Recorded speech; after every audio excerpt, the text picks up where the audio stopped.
Students, Bangla major paper হিসাবে আজকে তোমাদের প্রশ্নপত্র দিচ্ছি এবং তার উত্তর দিচ্ছি। এটা হলো শ্রীকৃষ্ণ কীর্তনের কাব্যমূল্য ও সাহিত্যমূল্য আলোচনা করো। অথবা প্রশ্নটা আসতে পারে যে শ্রীকৃষ্ণ কীর্তন কবে গীতিধর্মিতার মোড়কে যে নাট্যধর্ম ফুটে উঠেছে সেটা আলোচনা করো। তো তার অ্যান্সারটা এইভাবে তোমরা লিখবে যে, এবার উত্তরটা হচ্ছে যে আদি মধ্যযুগের কবি বড়ুচণ্ডী দাসের শ্রীকৃষ্ণ মূলত এটা নাট্যকাব্য। মানবিক আবেদন ও জীবনরস সমৃদ্ধ এই নাট্যকাব্য পাঠক সমাজকে মুগ্ধ করেছিল। গীতগোবিন্দর প্রভাবে শ্রীকৃষ্ণ কীর্তনকে বাংলা কাব্যজগতের শীর্ষস্থানে উপনীত করেছে। কিন্তু চরিত্র চিত্রণ ও তাদের কথোপকথন এই কাব্যকে নাট্য সাহিত্যে বিরচিত শীর্ষস্থানীয় নাটকগুলির অন্যতম করে তুলেছে। তাই শ্রীকৃষ্ণ কীর্তন কাব্য হলেও এটা নাট্যধর্মী। এই কাব্যের বংশীখণ্ডে গীতিধর্মিতা পরিলক্ষিত হলেও নাটকীয়তার অভাব নেই। এইভাবে এই প্রশ্নপত্রর উত্তরটা তোমরা লিখবে। উত্তরটা সবটাই তোমাদের দিয়ে দিচ্ছি।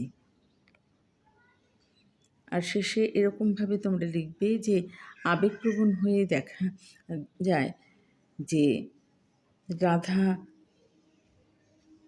পড়ুয়াকে বলছেন যে পুরোটাই তোমরা লিখে দেবে।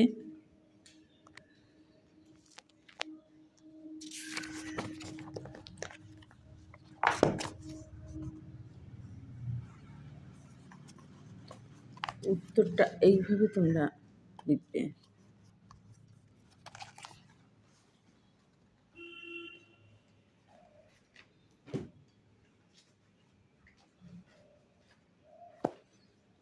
তো সম্পূর্ণ উত্তর হিসাবে তোমাদেরটা দিয়ে দিলাম।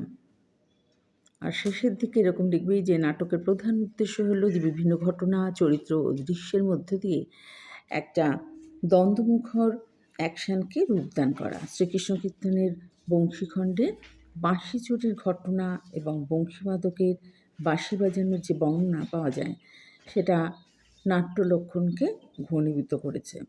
এইভাবে শেষের অংশটুকুকে তোমরা খুব ভালোভাবে এটাকে লিখবে।